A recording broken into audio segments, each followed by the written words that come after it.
San Antonio Independent School District v. Rodriguez, 411 U.S. 1, 1973, was a case in which the Supreme Court of the United States held that San Antonio Independent School District's financing system, which was based on local property taxes, was not an unconstitutional violation of the 14th Amendment's Equal Protection Clause. The majority opinion, reversing the district court, stated that the appellees did not sufficiently prove a textual basis, within the U.S. Constitution, supporting the principle that education is a fundamental right. Urging that the school financing system led to wealth-based discrimination, the plaintiffs had argued that the fundamental right to education should be applied to the states, through the 14th Amendment.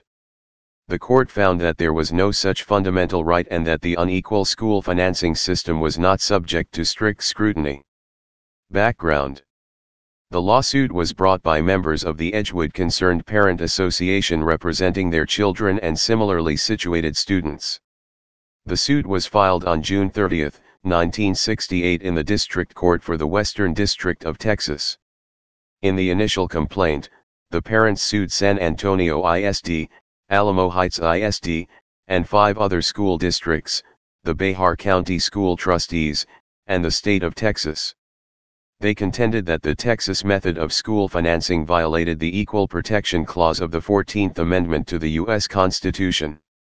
The lawsuit alleged that education was a fundamental right and that wealth-based discrimination in the provision of education, such as a fundamental right, created in the poor, or those of lesser wealth, a constitutionally suspect class, who were to be protected from the discrimination.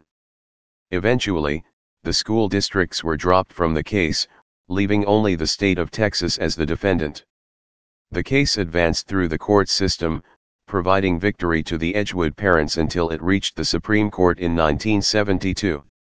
The school districts in the San Antonio area, and generally in Texas, had a long history of financial inequity.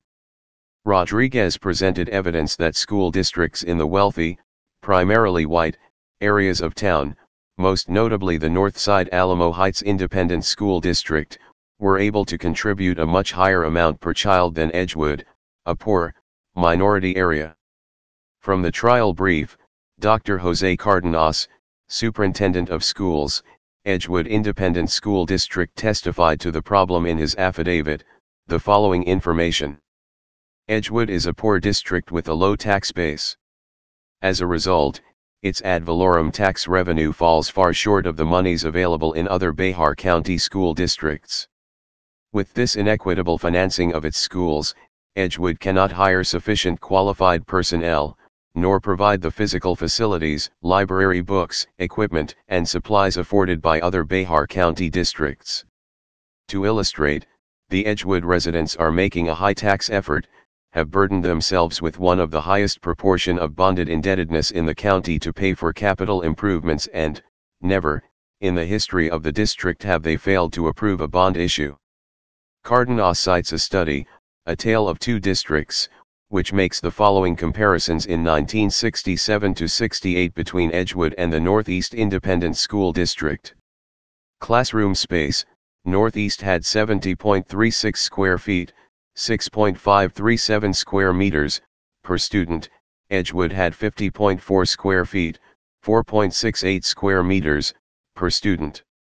Library books: Northeast had 9.42 books per student, Edgewood had 3.9 books per student. Teacher/pupil ratio: Northeast's ratio was 1/19, Edgewood's was 1/28. Counselor/pupil ratio: Northeast's was 1/1,553 children, Edgewood's was 1/5,672. The nearby Alamo Heights district had a 1/1,319 ratio. Dropout rate: secondary students, Northeast's rate was 8%, Edgewood's was 32%. In fact, the financial disparity between Edgewood and Alamo Heights increased in the 4 years that it took for Rodriguez to work its way through the court system, from a $310 total per pupil disparity in 1968 in state and local support between the districts to a $389 disparity in 1972. Decision.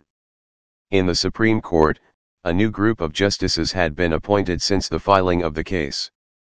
The most significant new member was Justice Lewis Powell, who proved to be the swing vote in the Rodriguez case. Powell led the narrow majority in deciding that the right to be educated, as a child of school age or an uneducated adult, was neither explicitly or implicitly textually found anywhere in the U.S. Constitution. It was therefore, not anywhere protected by the Constitution. He also found that Texas had not created a suspect class related to poverty. The two findings allowed the state to continue its school financing plan as long as it was rationally related to a legitimate state interest. Please subscribe and thanks for watching.